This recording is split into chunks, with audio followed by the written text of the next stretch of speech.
tying the neck to wrapping the wrist and lacing the finger, the Gold Durbar was true to its name. The month-long event aims to promote the gold trade across West Africa with a special eye on Kano. The northwestern state has long been the commercial hub of northern Nigeria and has been home to the gold trade for centuries. Despite that legacy, organisers for Gold West Africa, powered by Kyan Smith Refinery, say the world has been capitalising on gold while West Africans were missing out. The vast majority of gold on display here is Nigerian, mined in Osun State. But once it's unearthed from Nigerian soil, it's exported out of the country and continent before being sold back to Nigerians at a premium. It's time for that to change. Because the world is capitalizing on gold and we're losing. And those of us in gold felt that it was time to stop losing. A bar of gold was handed over to Kano State Government by the Ministry of Mines and Steel Development, symbolising the potential for prosperity at our fingertips. Well, I think this is the first step in the right direction. We've done the gold bullion, which is essentially to shore up the foreign reserve of the CBN. That's one aspect of it. The other aspect is what we are doing here today is actually to convert gold in its raw form into derivatives. That's jewellery, trinkets, ornaments, and all that. That's what we are doing today. And Kano had been a center from historic times. And that's what we are doing today. That's why we are starting from Kano. Recognize the people here. We're also, government is training people in the art of making jewelries. It's a 9-month program, and we're in the process of selecting the people that will be trained, who will now form trainers for others in Nigeria. So we're trying to create a gold ecosystem that transcends just beyond the bullion, but actually goes into the economy like trading in jewelry and all that.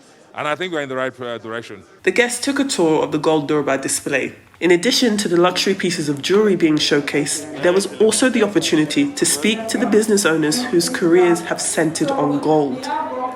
One business owner with the Midas touch is Hafsat. She's been in the jewellery design business for 15 years. Her designs are sold internationally, including Niger and Dubai, but she'd like to make her jewellery here in Nigeria. So I'm selling jewelries from last 15 years till today. I'm in this business for a very long time, like 15 years back. After decades of oil being Nigeria's main moneymaker, the Minister of Mining and Steel Development says it's time to shift attention to gold. Well, sincerely, oil and gas has so dominated the economy that a lot of people do not even talk about other assets that Nigeria has. Not until recently, in the last few years, that we begin to recognize that there are other things that Nigeria possesses, and that's where gold is here. So this market had operated, just like the magazine said, below the radar. People have always mined gold, and it never stopped. But it was always operated below the radar. What government is doing now is to give recognition to those people. We can enhance their productivity, and at the same time, they pay what is due to government. On the sidelines of the Gold Durbar, we got the chance to speak to Alhaji Nasir Wada, who's the Mogaji Garin of Kano, an esteemed leader and a lifelong miner. He says quality investment in Nigeria's gold wealth is a no-brainer. We are well endowed with several mineral resources in Nigeria, but we have a history of gold mining going back approximately 100 years. But we never got to the stage whereby it's at the forefront of economic activities in the country.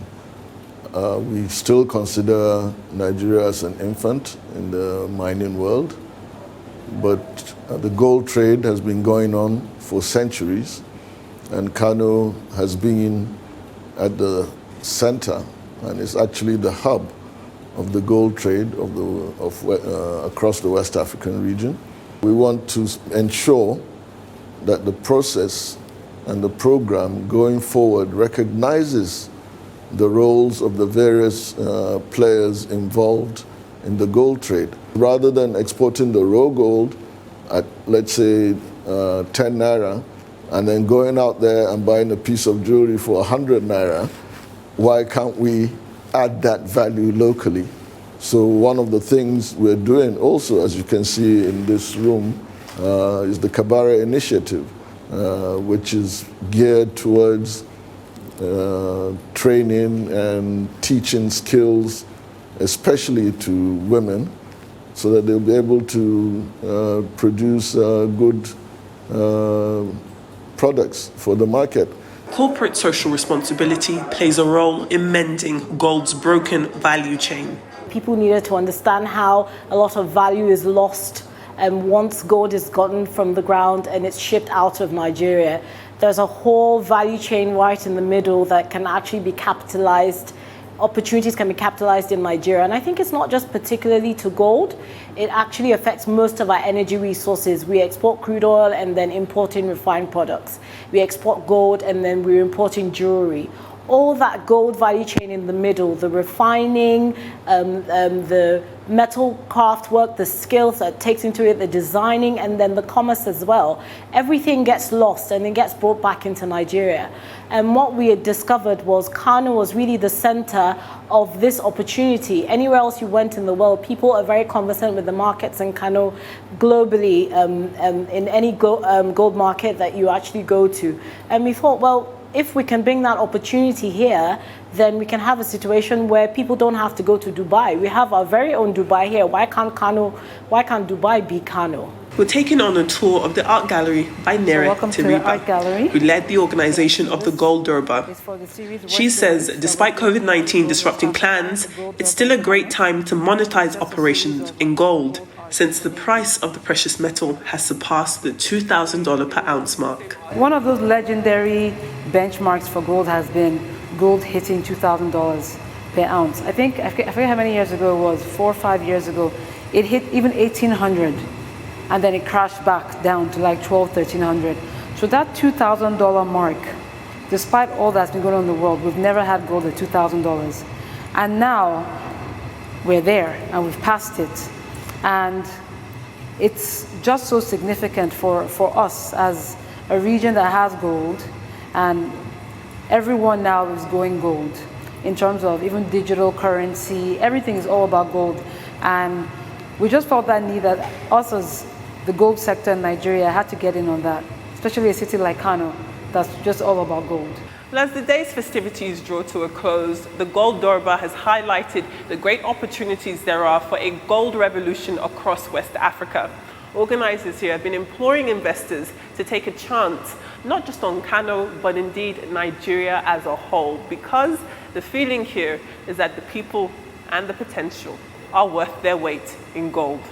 Adefemi Akinsanya, Arise News, Kano.